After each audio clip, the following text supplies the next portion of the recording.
సకల ఆశీర్వచన స్తోత్రములకు నిలయమైన నా ప్రియమైన తండ్రి, మీ పవిత్ర పాదములకు హృదయపూర్వకంగా వందనాలు. నా కోసం చిందించిన రక్తధారుల కోసం స్తోత్రం చెల్లిస్తూ, చూపించిన ప్రేమ అంతటి కోసం వందనాలు చెల్లిస్తూ, ఇస్తున్న క్రమశిక్షణ కోసం హృదయమారా మిమ్మల్ని కొనియాడి పూజిస్తూ, ఈ సమయాన్ని మీ హస్తాలకు అప్పగించుకుంటూ, త్వరలో తిరిగి రానయ్యన్న యేసు ప్రభుల వారి పరిశుద్ధ నామములో స్తుతించి ప్రార్థించి వేడుచున్నాము తండ్రి. ఆమెన్. మార్చి 4 ఎడారిలో సెలయేర్లు అనుదిన ధ్యాన మాలిక. విశ్వాసము చేతను ఓర్పు చేతను వాగ్దానములను స్వతంత్రించుకుని వారిని పోలి నడుచుకునిడి. హెబ్రీలకు రాసిన పత్రిక 6వ అధ్యాయం 11, 12 వచనాలు.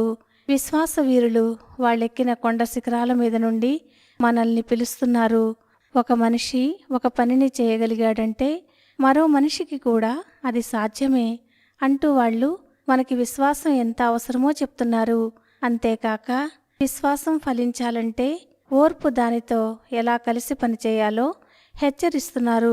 మన పరలోక నాయకుని అధీనంలో నుండి మనం తప్పిపోతామేమోనని ఆయన ప్రేమపూరితమైన క్రమశిక్షణతో నేర్పే పాఠాలను మన సందేహాల వల్ల నేర్చుకోకుండా నిర్లక్ష్యం చేస్తామేమోనని భయంతో జాగ్రత్త పడదాం.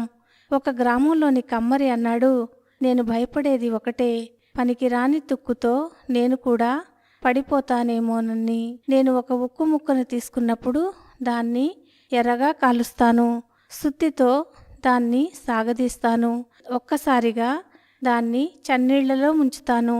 అది ఎండు కర్రలా విరిగిపోతుందో లేక గట్టిగా నిలిచి ఉంటుందో నాకు అప్పుడు తెలుస్తుంది.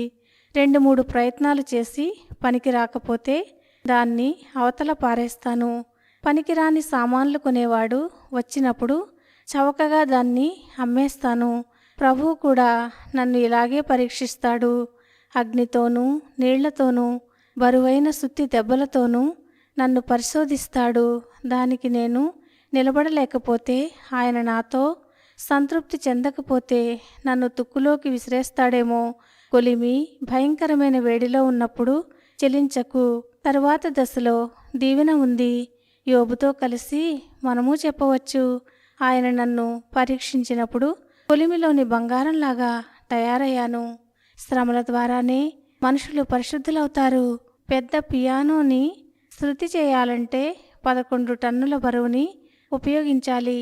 అలాంటి బరువుకి నువ్వు తట్టుకోగలిగితే దేవుడు నిన్ను పరలోకపు సంగీతానికి అనుగుణంగా శృతి చేస్తాడు.